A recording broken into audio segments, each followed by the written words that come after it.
अस्सलाम वालेकुम। क़यामत करीब होने पर एक ऐसा भयानक दंगा फसाद होगा जिसका डर और दबदबा हर ज़माने के लोगों में पाया जाता रहा है। इस दंगा फसाद का चर्चा अगर सहाबा इकराम के बीच हो जाता तो सहाबा इकराम रोने लग जाते थे और अल्लाह ताला की पनाह मांगते थे। आज की इस वीडियो में हम आपको बताएंगे दुनिया के सबसे बड़े दंगे फसाद के बारे में, जो कि दज्जाल की शक्ल में होगा। दज्जाल कौन है और दज्जाल की हकीकत क्या है, और दज्जाल की पैदाइश कब और कैसे हुई, और दज्जाल के माँ बाप कौन है, और क्या हुजूर अकरम सल्लल्लाहु ताला अलैहि वसल्लम के ज़माने में भी दज्जाल मौजूद था, और दज्जाल इस वक्त कहाँ है, और दज्जाल इस दुनिया में कब आएगा। तो मेरी बहनों, इन सारे सवालों का जवाब आज की इस वीडियो में हम आपको बताएंगे। इसलिए आपसे रिक्वेस्ट करते हैं कि हमारी इस वीडियो को आखिर तक ज़रूर देखिएगा। तो मेरी बहनों, हुजूर पाक सल्लल्लाहु ताला अलैहि वसल्लम ने इरशाद फरमाया कि क़यामत उस वक्त तक नहीं आएगी जब तक दज्जाल इस दुनिया में नहीं आ जाता।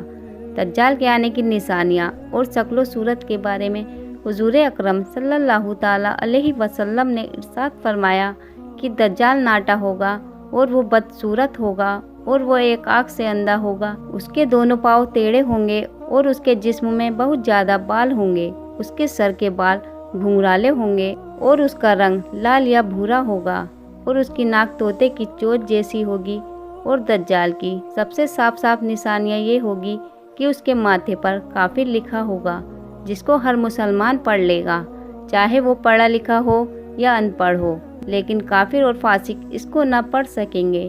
तो मेरी बहनों, दज्जाल जब इस दुनिया के अंदर आएगा तो लोगों के सामने नेक और परहेजगार बनकर रहेगा, ताकि लोग ज़्यादा से ज़्यादा इसकी बात माने, लेकिन अंदर से ये काफिरों की तरह जालिम होगा। दज्जाल सबसे पहले नबी होने का दावा करेगा। जब उसके मानने वाले बहुत ज़्यादा हो जाएंगे तो ये खुदाई का दावा कर देगा। दज्जाल एक बहुत ही बड़ी सवारी पर सवार होकर पूरी ज़मीन में चक्कर लगाएगा।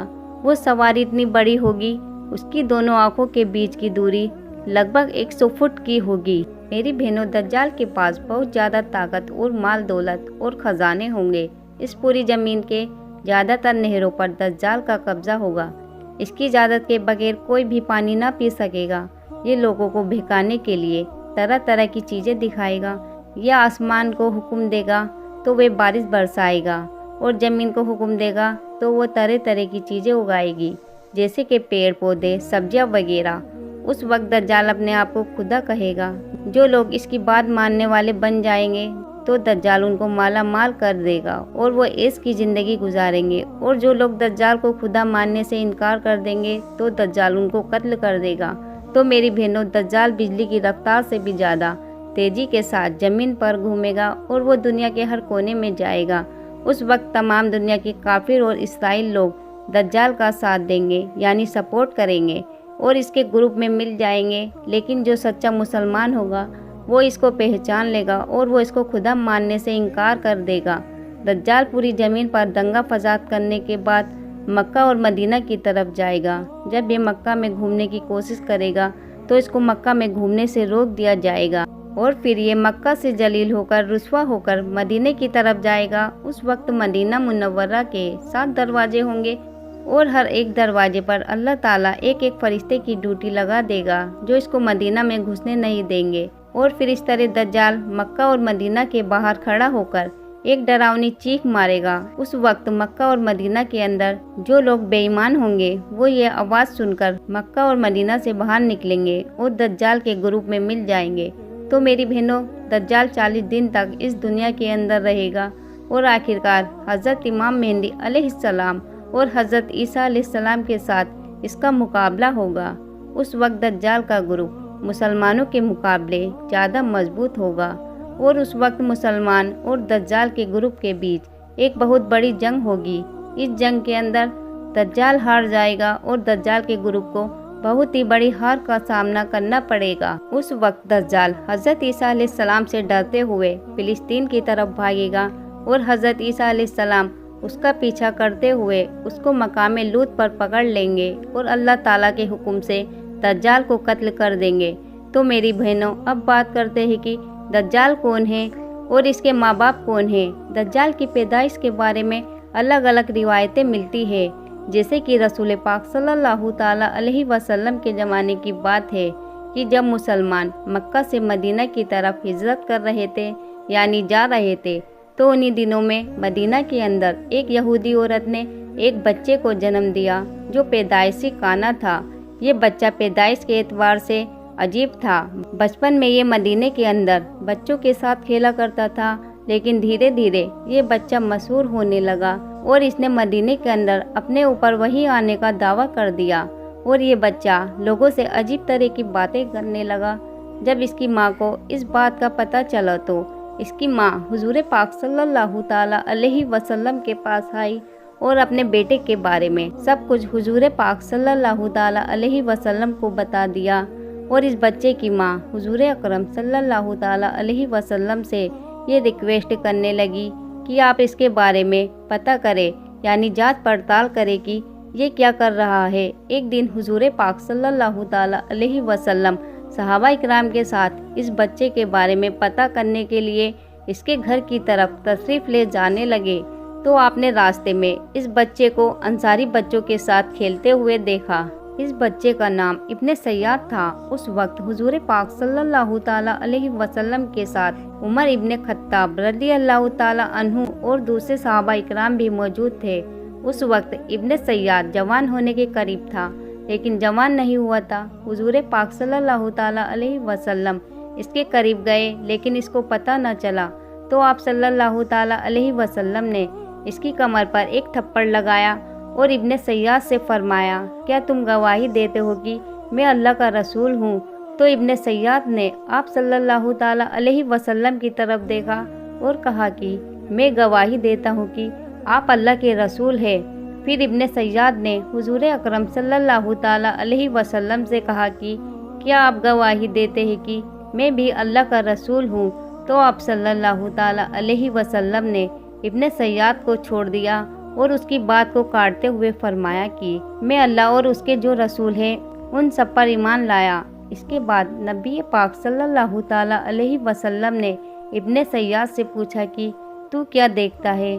तो इब्ने सय्याद ने कहा कि मैं समुंदर पर अर्श देखता हूँ। तो उस वक्त हुजूर अकरम सल्लल्लाहु ताला अलैहि वसल्लम ने इरशाद फरमाया कि वे इब्लीस की चाल है। उस वक्त इब्ने सय्याद ने हुजूर अकरम सल्लल्लाहु ताला अलैहि वसल्लम को बताया कि मेरे पास सच्ची और झूठी खबरें आती है। ये बात सुनकर आप सल्लल्लाहु ताला अलैहि वसल्लम ने फरमाया, फिर तो तेरा मामला उल्टा हो गया। इसके बाद हुजूर अकरम सल्लल्लाहु ताला अलैहि वसल्लम ने इब्ने सय्याद से फरमाया कि मैंने तेरे लिए एक छुपाने वाली चीज़ छुपाई है। तो इब्ने सय्याद हुजूर अकरम सल्लल्लाहु ताला अलैहि वसल्लम से कहने लगा कि आपने दिल के अंदर जो चीज़ छुपाई है वो अद्दाख है। तो इस पर आप सल्लल्लाहु ताला अलैहि वसल्लम ने इरशाद फरमाया कि जलील हो जा, तेरी कद्र बढ़ नहीं सकती। उस वक्त हज़रत उमर रज़ियल्लाहु ताला अन्हु ने फरमाया कि अगर आप मुझे इजाज़त दे तो मैं इसकी गर्दन उड़ा दूँ। उस वक्त हुजूर अकरम सल्लल्लाहु ताला अलैहि वसल्लम ने इरशाद फरमाया कि इसे छोड़ दो, अगर ये रहने वाला है तो तू इसे कत्ल नहीं कर सकता, और अगर ये झूठा है तो इसे कत्ल करने में कोई फ़ायदा नहीं।